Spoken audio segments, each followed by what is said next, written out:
Well, that all just happened. Hey guys, what is up? I hope you're having a fantastic day so far, and oh my god, Steven Universe is back, and not only that, but these 2 episodes felt like Steven Universe episodes, and it happened. I can't believe it happened after years of waiting and theorizing. Yes, Lapis finally gets her own song. Wait, that's not what we're all excited about? No? Oh, do you mean we're excited about, like, the moon orb thing, how we finally figured out what that does? No? Did I miss something? All joking aside, though, there is a lot to unpack here, so let's just get right into it. I will be going over spoilers, so you have been warned. So the first of these 2 episodes is Can't Go Back, and we start off with everyone's favorite character... Ronaldo. Thankfully, the Crewniverse was feeling merciful and only had him in this episode for about a minute, which is pretty much all I can handle of Ronaldo. But we quickly move on to Steven investigating the moon after Ronaldo tells him about the barn.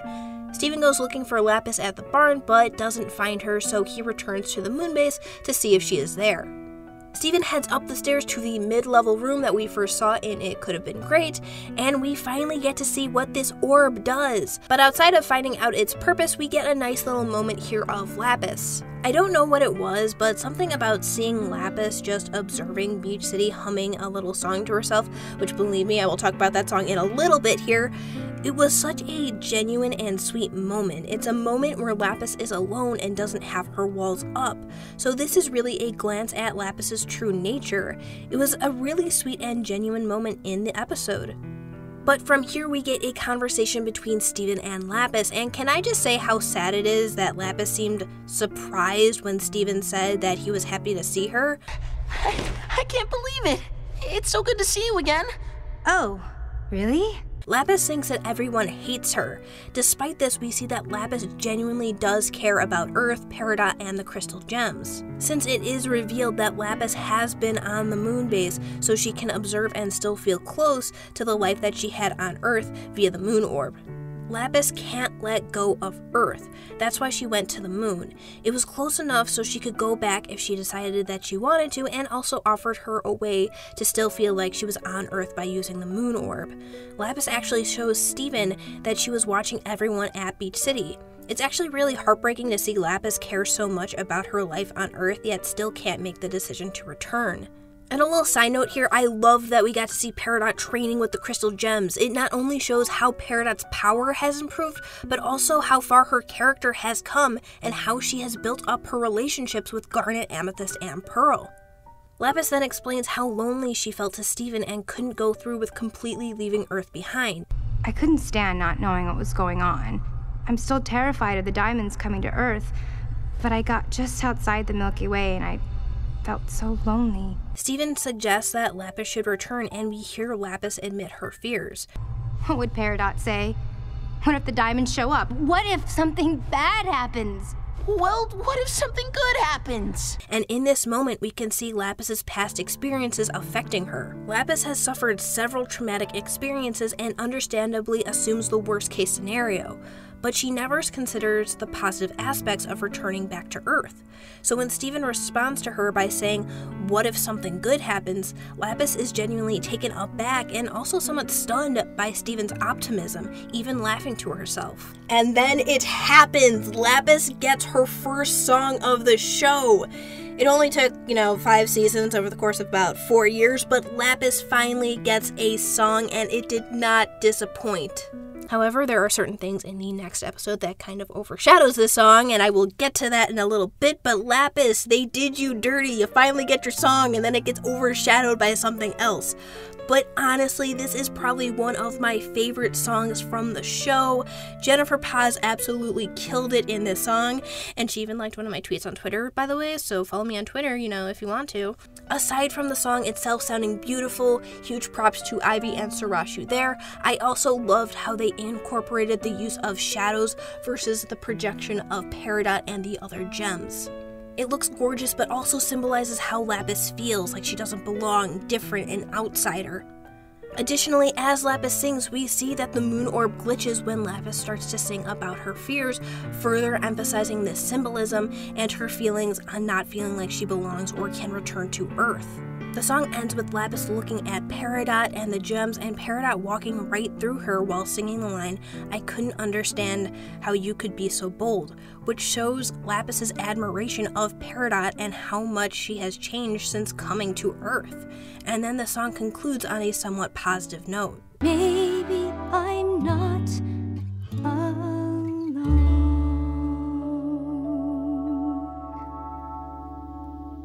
The scene that follows is probably one of my favorites in the show in a long time.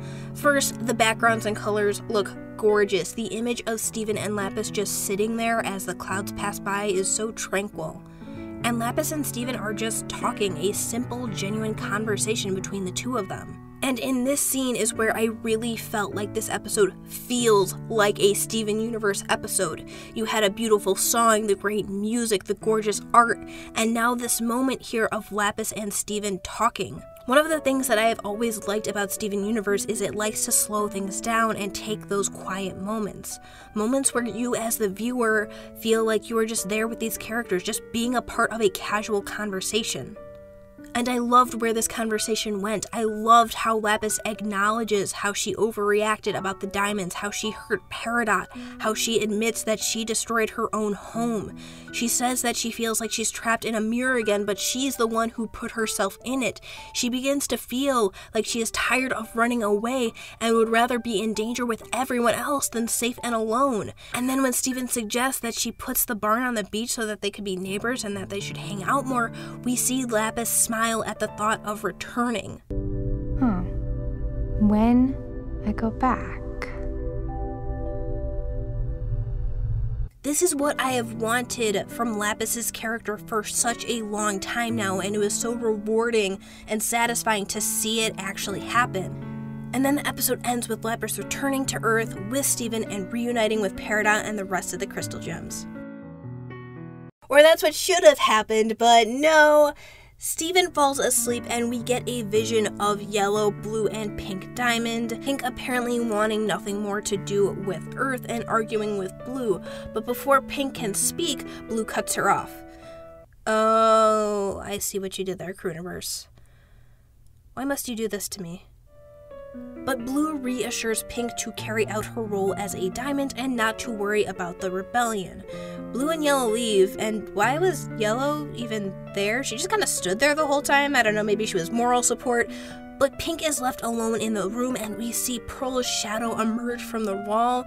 And I really liked how they had the shadow of Pearl walk around the wall of the room. It just looked really cool. It really reminded me a lot of A Link Between Worlds.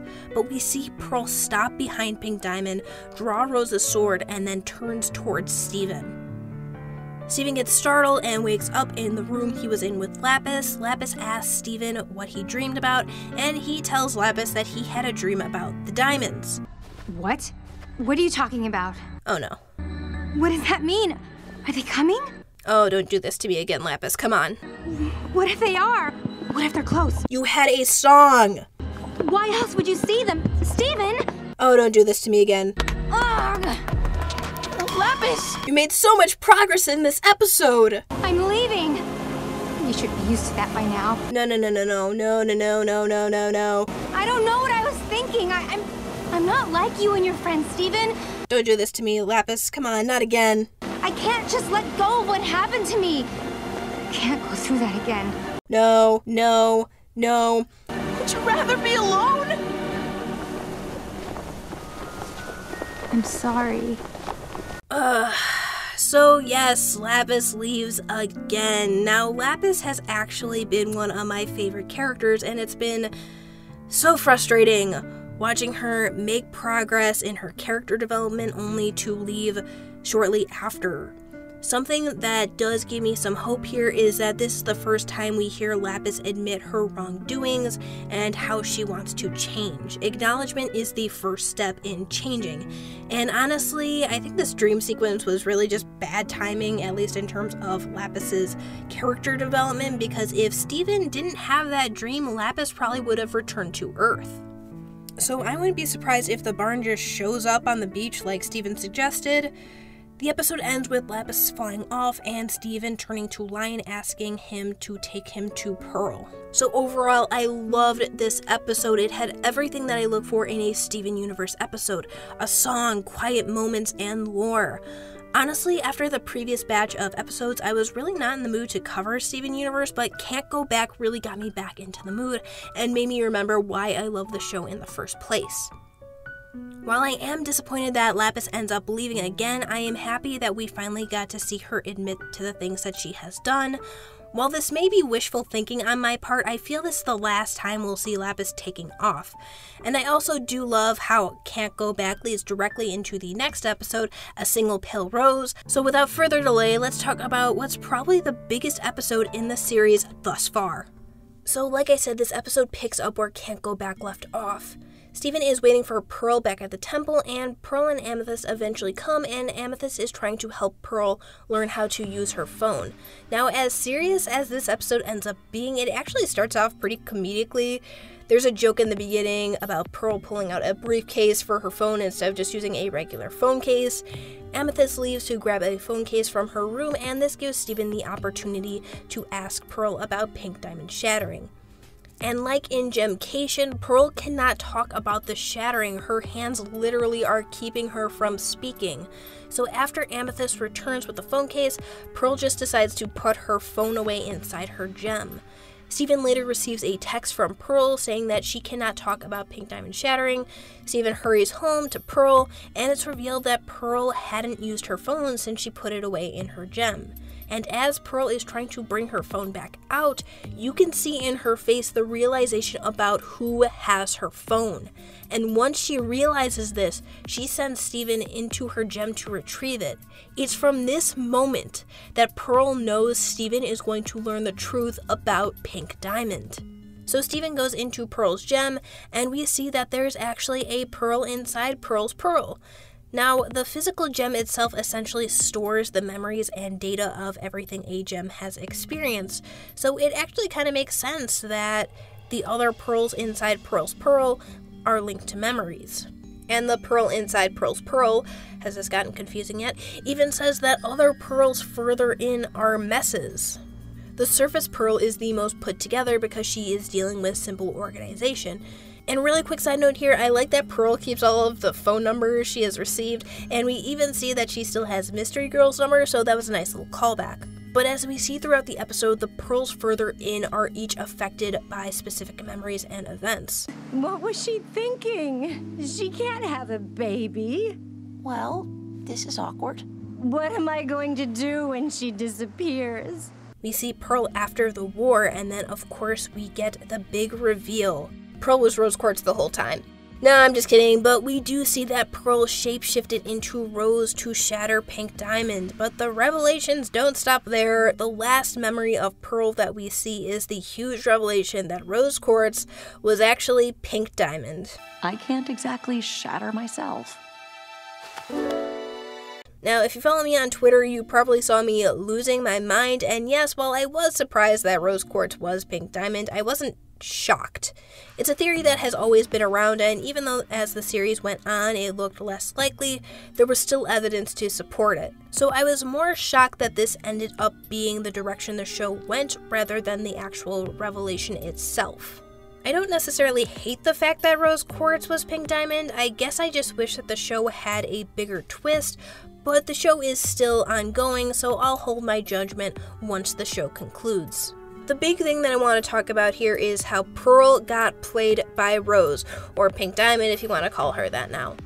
Pearl literally helped Rose stage her own death as Pink Diamond.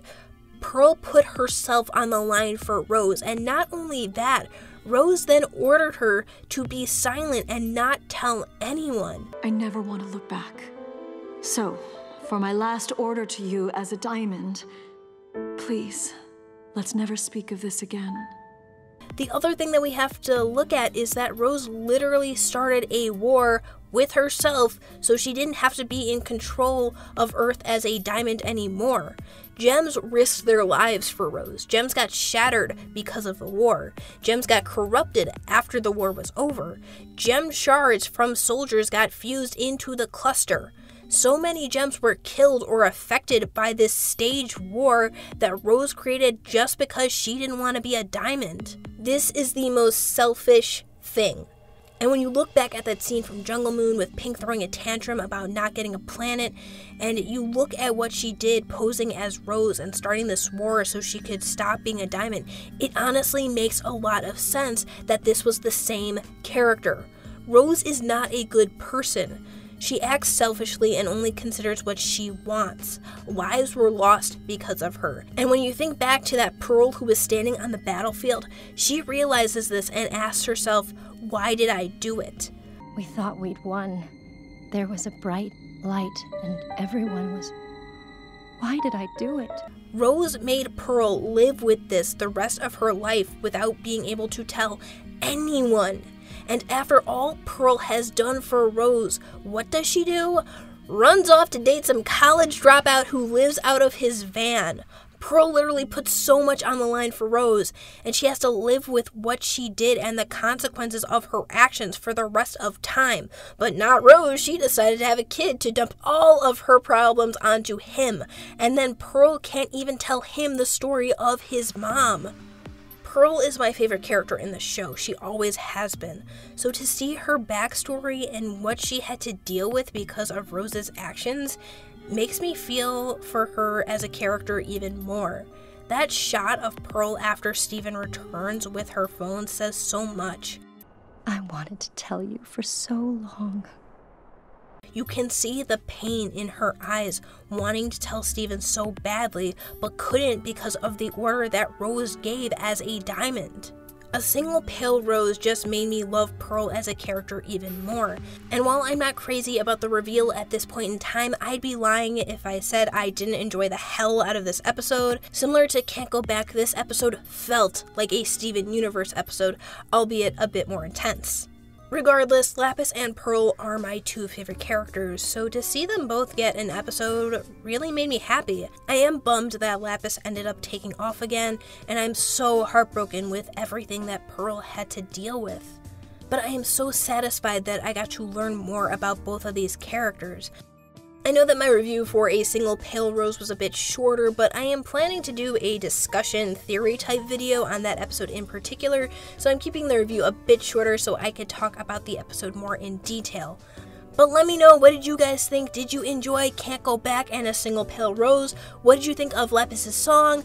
What's your opinion on the big reveal that Rose Quartz is Pink Diamond? Let me know in the comments below, but thank you so much for watching. Be sure to like, comment, and subscribe for more Steven Universe related content, and until next time guys, take care.